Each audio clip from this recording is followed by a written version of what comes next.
जिला एकता रक्त संगठन भद्रक और विश्व विजयिनी युवक संघ मिलित आनुकूल्य विशाल रक्तदान शिविर अनुष्ठित हो जाइछि।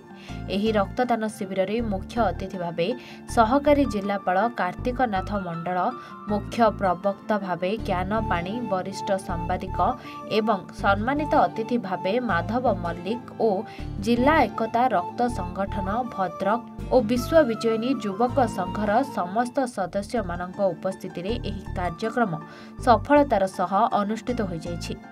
जिला एकता रक्त संगठन भद्रक परिवार रा समस्त सदस्य यथा संपादक भक्तहरि सेठी, सभापति शिवानंद भट्टाचार्य, उपसभापति दामोदर साहू, कोषाध्यक्ष विश्वजित नायक और के गणेश राव, कार्यक्रम संयोजक गौतम सामल, मीडिया प्रमुख ज्योतिकांत नायक, प्रियव्रत नायक, सोशल मीडिया प्रमुख सुमंत पंडा, अन्य सदस्य माने उपस्थित थिले एवं विश्व विजयिनी युवक संघ तरफ उपदेष्टा जलधर मल्लिक, सभापति लंबोदर दलई, संपादक प्रताप चंद्र साहू, कोषाध्यक्ष बाबूराम बेहेरा और अन्य सदस्य माने उपस्थित रही रक्तदान शिविर को साफल्य मंडित कराइछन्ते।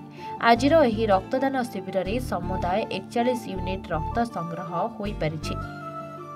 समस्त रक्तदाता मानंकु जिला एकता रक्त संगठन भद्रक परिवार और विश्व विजयिनी युवक संघ तरफ बहुत बहुत धन्यवाद जना जायछि।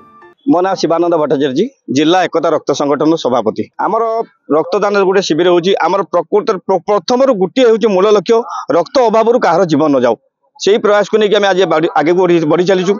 यहाँ आम 5म वर्ष रक्तदान शिविर। आमर रक्तदान शिविर अच्छी गछ लगाऊँ, जो असहाय लोक पड़ते जाकि साहय करुचु।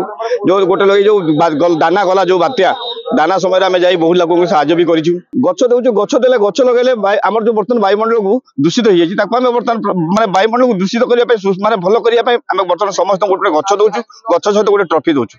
जी आमर जो भद्रक जिलार भद्रक ब्लॉक रो आपनकर जो साबरंग अच्छी साबरंग यहाँ हूँ समिया। ये समियार आपनकर जो एठी विश्व विजयिनी संघ अच्छी एवं भद्रक जे जिला रक्त एकता संगठन, ये दुई जन मिलित आनुकूल्य रे एठी गोटे देखुचंती केते पिला अछंती तांकर जो सभ्य माने विशाल रक्तदान शिविर अनुष्ठित होछि। एई रक्तदान शिविर रे आज मते डाकिथिले। मु होछि हमर जो सांबादिक संघर सभापति एवं श्रीराम सेनार अच्छी दिव्यांग विभिन्न अनुष्ठान रे मो ज्ञान प्रकाश पाणी एठी हमर फिता काटिकी जगन्नाथ को आम डाकिलु, उद्घाटन कलु विशाल रक्तदान शिविर को। आमर कहवा कथा ये जो पिला माने रक्तदान करुचंती, रक्तदान शिविर करुचंती, एमानकु जेते धन्यवाद देले मध्य जेते आपण धन्यवाद दियंतु ये कम हबो। एठी जो आमर शिविर होउची एई भली चारियाडे हो, चारियाडे हेले लोक माने बंची जिवे। वर्तमान जो भद्रक रो ब्लड बैंक रे आपण देखुथिबे रक्त मिलुनी, रक्त सरी जाउची, रक्त हेटी मिलु नाही। तेणु रक्तदान शिविर रे जो माने रक्त टिके दउचंती जो पिला माने सेमानको धन्यवाद नुहे, सेमानको कोन देले भी कम हबो किछि से भली नाही। आउ काहे कि ना गोटे कहवा कथा आज्ञा ये जो रक्तदान शिविर करछंती तांको तो धन्यवाद दउची। हमर डेप्यूटी कलेक्टर आसिले उद्घाटन मो संगे तांको धन्यवाद। माधव मल्लिक बाबू अछंती एटिकार अंचल बहुत समाजसेवी धन्यवाद। जो पिला माने गुआ घिया पिला माने एठी जो संघर अछंती तांको तो धन्यवाद आमे दमु, से कथा बड़ नुहे।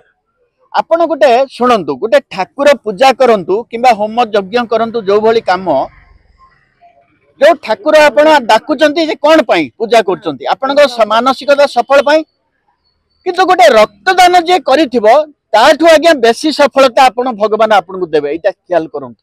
गोटे लोकटे बंची जीवो, गोटे छोटिया थाला समय रोगी जे हेइथिबो पिलाटे से बंची जीवो, ता मुहर हस फुटिबो। गोटे प्रसूति महिला रक्तटिए पई मरि जाउची, से बंची जीवो। तेणुक विपदगामी समाज वर्तमान जो विपदगामी युवक युवती माने समस्त को आम आह्वान दौचु भगवान कृपारू समस्त गोटे भल काम करंतु। भल काम माने नुहे किछि दरकार नाही, गछ लगांतु, रक्तदान शिविर करंतु, भल भल काम करंतु। आपण माने जदि भल काम करिवे युवक माने तांको सहित युवक माने शामिल हेबे। Bhadrak Subhrakant Routray report A1 Odisha.